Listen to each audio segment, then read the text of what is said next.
आप सभी का स्वागत है। मैं हूं आपके साथ सिमरन मिश्रा। आज हम आपको मध्य प्रदेश से आ रही एक ऐसी खबर से रूबरू करवा रहे हैं जो भ्रष्टाचार की नई परतें खोल रही है।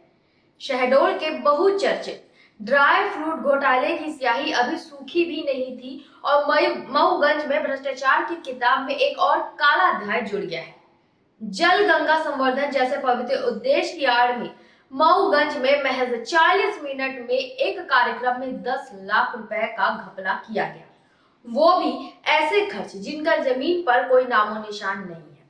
सबको हैरान करने वाली बात, गद्दे और चादर किराए पर लिए गए एक बिजली की दुकान से। तो सवाल उठता है कि क्या अब बल्ब बेचने वाले बिस्तर किराए पर देने लगे? आइए देखते हैं हमारी ये खास रिपोर्ट। 17 अप्रैल मऊगंज का खैरा ग्राम, यहाँ जल गंगा संवर्धन अभियान का एक कार्यक्रम आयोजित हुआ। कुल समय महज 40 मिनट, लेकिन खर्च पूरे 10 लाख रुपए। और ये सारी राशि दी गई एक ही वेंडर को, प्रदीप इंटरप्राइजेस को, जिसका कहीं कोई अस्तित्व ही नजर नहीं आता।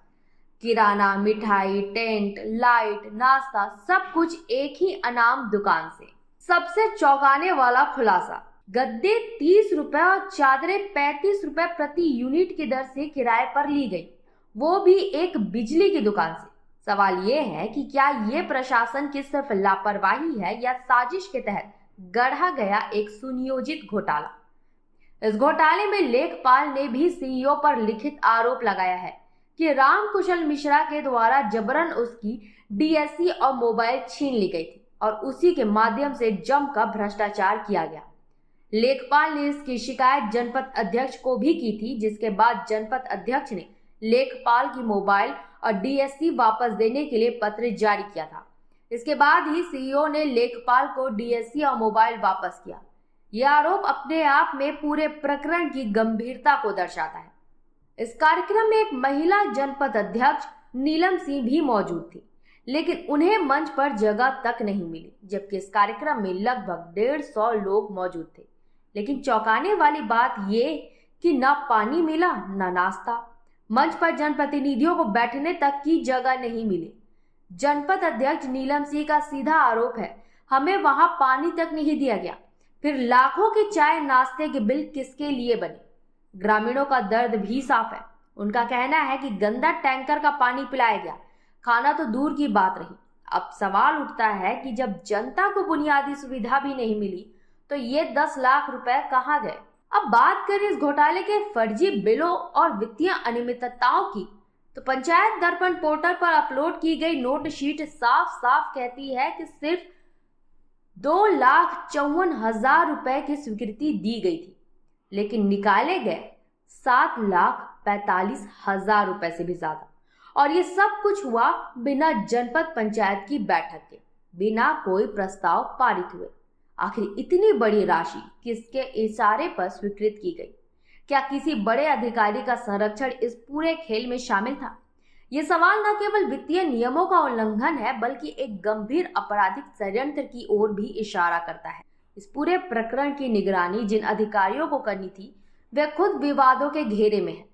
जनपद पंचायत मऊगंज में एक पीसीओ को नियम विरुद्ध तरीके से सीईओ का प्रभार दे दिया गया है, जिन पर पहले से ही लोकायुक्त में भ्रष्टाचार की शिकायत लंबित है। यानी यहाँ दो सीईओ हैं, एक प्रशासनिक और एक वित्तीय, और दोनों ही विवादित। क्या यही है गुड गवर्नेंस का मॉडल जिसके दावे सरकार करती है? जब मुखिया ही सवालों के घेरे में हो तो पारदर्शिता की उम्मीद कैसे की जा सकती है? ये आपने अभी बताया मुझे ये शिकायत, और मैं इसका परीक्षण करवाऊंगा। और सीओ जिला पंचायत की एक हमने टीम गठित करी है। वैसे भी जो शिकायतें हमें मऊगंज से संबंधित जो मिली हैं अभी इससे संबंधित जल गंगा संवर्धन अभियान से संबंधित, तो हमने इसमें एक सीओ जिला पंचायत की कमेटी बनाई और उसमें हमने ट्रेजरी ऑफिसर को भी रखा है, और उसमें हम जल्दी से जल्दी जांच करके अगर जो भी तथ्य आएंगे उसका आधार पर हम कार्रवाई करेंगे। अगर ऐसा होगा तो हम सीओ के खिलाफ भी कार्रवाई करेंगे और लेखापाल के खिलाफ भी, क्योंकि जबरदस्ती कोई किसी की, मुझे नहीं लगता कि कोई ऐसे कर सकता है। जरूर अगर होगा तो शामिल होंगे, इसमें मिले होंगे आप इस अपराध में, हम सबके खिलाफ कार्रवाई करेंगे। ये मामला है गंगा जल संवर्धन का कार्यक्रम था, जिसमें हमारे माननीय मंत्री आए थे, प्रहलाद पटेल, पंचायत राज मंत्री प्रहलाद पटेल जी आए हुए थे। तो वहाँ उद्गम उसमें कार्यक्रम था। तो बस उसी कार्यक्रम में तो निकाला गया है ये 9,85,500 रुपए। संभव तो नहीं है, लेकिन ऐसा फर्जीवाड़ा करके किया गया है। ये राम कुशल मिश्रा सीओ जो है यहाँ के, उन्होंने उनसे जबरदस्ती डीएससी रखवा ली थी और मोबाइल भी ले लिए थे, तो उसी के द्वारा वो अपना भुगतान करते रहते थे।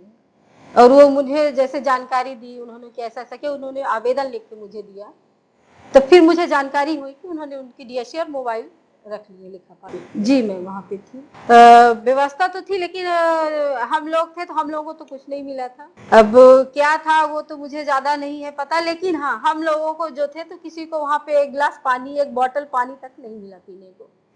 सर 150-200 के लगभग रहे होंगे, इससे ज्यादा नहीं थे।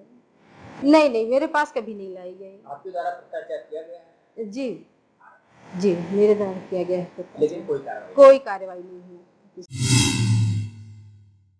ये माननीय पंचायत मंत्री प्रहलाद पटेल जी जल गंगा संवर्धन अभियान के तहत जितिया उद्गम कार्यक्रम आयोजित किया गया था। ऐसी जानकारी मिली है कि 11 लाख के लगभग फर्जी भुगतान किया गया। शेख मुख्तार सिद्दीकी, जनपद सदस्य, वर्तमान में मैं जिले का अल्पसंख्यक प्रकोष्ठ का अध्यक्ष हूँ। किस पार्टी से? कांग्रेस पार्टी से। आपके जनपद में एक बिछिया नदी का उद्गम स्थल था, वहाँ पर मंत्री का कार्यक्रम था, लगभग 10 लाख रुपए निकाल लिए गए और आप लोग उसकी अनवरत शिकायत कर रहे हैं। ये पूरा मामला क्या है? देखिए क्या हुआ था कि ये बिछिया नदी का कार्यक्रम हुआ, इसमें जो है हमारी जनपद की टीम वहाँ पर थी, करीब 150 से 200 लोग थे। और जनपद यहाँ पर जनपद के जो प्रभारी सीओ हैं राम कुशल मिश्रा जी, मूल पद तो उनका पीसीओ का है, लेकिन भ्रष्टाचार का जमाना है। इस युग में ये बीपीओ प्लस सीओ भी बने बैठे हैं, जबकि इनसे सीनियर एक हैं पीसीओ महोदय गंगा द्विवेदी, उनको बीपीओ का पद मिलना चाहिए। गलती से ये साठगांठ करके विधायकों के माध्यम से सत्ता के दबाव में इनको प्रशासनिक सीओ भी बना दिया गया। इन्हें मौका मिला, ये भ्रष्टाचार किए डीएससी के माध्यम से 11 लाख रुपए के आसपास गंगा जल संवर्धन में किए। 30 से 35 लाख रुपया माननीय मुख्यमंत्री जी मार्च में जब आए थे उसमें इन्होंने भ्रष्टाचार करी। ये एमकेएस को दिया भुगतान, एमकेएस कहीं संस्था है नहीं, उसको दिए, खाने के दिए, टेंट का दिए, जबकि ये कलेक्टर का काम था, कलेक्टर मऊगंज का काम था भुगतान करना टेंट का, लेकिन इन्होंने किया फर्जी रूप से। इसकी भी शिकायत हम लोगों ने करी है। मैं तो नहीं था, लेकिन हमारे जनपद अध्यक्ष उपाध्यक्ष सब लोग थे वहाँ। भाई साहब ये 3750 रुपए तो बहुत छोटा सा मामला है, कुल मामला 75 लाख का मामला है मऊगंज जनपद में, जो राम कुशल मिश्रा के द्वारा किया गया है। मऊगंज में जनपद में लेखापाल के पद पर राजमण कहार पदस्थ हैं, इनके डीएससी जाके इनके घर से लेते हैं और मोबाइल।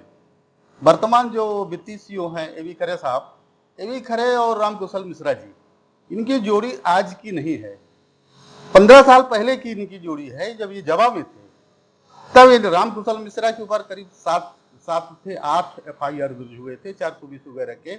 18 महीने ये जेल थे। इनको लोकायुक्त से 3 वर्ष की सजा भी मिली है, क्योंकि इनको ये लग रहा है कि हमें जब सजा हुई है तो हमारी नौकरी जाएगी, तो डीएससी पाए तो अपना पैसा निकाल लिए। राजमण कहार जो है यहाँ लेखापाल है, अध्यक्ष को पत्र दिया था 17 तारीख को, मेरे डीएससी जो है राम कुशल मिश्रा जी लेके चले गए। हम लोगों ने अध्यक्ष के पत्र के माध्यम से उनको दिया कि आप उसकी डीएससी वापस करो। अध्यक्ष जी चैम्बर में बुला के बोली कि उसकी डीएससी वापस करें, लेकिन उन्होंने डीएससी वापस नहीं किया। आप लोगों ने इसकी शिकायत वरिष्ठ अधिकारियों को? देखिए हम लोगों ने शिकायत कलेक्टर साहब को करी थी, सीओ जिला पंचायत को की, कमिश्नर सर को की और प्रमुख सचिव को की है, लेकिन आज तक अभी तो कुछ हुआ इसमें नहीं है। हम लोग एट लास्ट ये प्रयास कर रहे हैं कि जब यहाँ से कुछ नहीं होगा तो हाई कोर्ट जाएंगे, हाई कोर्ट से कुछ रिलीफ नहीं मिलेगा तो हम लोग सुप्रीम कोर्ट जाएंगे, लड़ाई तो लड़ेंगे। अरुण पटेल, कौन सी पंचायत से हैं? ग्राम पंचायत रजनमा। तो कार्यक्रम बता कि पंचायत मंत्री आए हैं वहाँ गंगा जल संवर्धन का भोजन नाश्ता के नाम पर लगभग 10 लाख रुपए निकाले गए। आप लोगों को भोजन नाश्ता मिला? हम लोग जब तक थे तब तक तो कुछ नहीं मिला, ना पानी मिला ना कुछ। टैंकर में पानी था, जिसको प्यास लगी वो पी लिए। तो सवाल अब बेहद गंभीर है। क्या प्रदीप इंटरप्राइजेस असल में अस्तित्व में है या ये सिर्फ कागजों पर चलने वाली एक फर्जी कंपनी है? जनप्रतिनिधियों और ग्रामीणों को बिना कोई सुविधा दिए लाखों की यह भारी भरकम राशि आखिर किसके हिस्से में गई है? एक बिजली की दुकान से गद्दे और चादर किराए पर लेने का आधार क्या था? क्या यह सीधे सीधे फर्जीवाड़ा नहीं है? क्या कलेक्टर और जिला सीईओ ने इन सब पर आंखें बंद कर रखी थी या वे भी इस पूरे खेल का एक हिस्सा है? शहडोल के बाद मऊगंज, अब ऐसा लग रहा है जैसे मध्य प्रदेश में कार्यक्रम नहीं बल्कि भ्रष्टाचार अभियान चल रहा है। 40 मिनट में 10 लाख का ये खेल, क्या कोई देगा इसका जवाब या फिर ये भी फाइलों में दब कर रह जाएगा जैसे पहले कई मामले दबे हैं? इन सब खबरों पर अपनी नजर हम बनाए रखेंगे और जवाबदेही तय करने पर सवाल पूछते रहेंगे। फिलहाल के लिए इतना ही। बने रहे निशानेबाज के साथ। नमस्कार।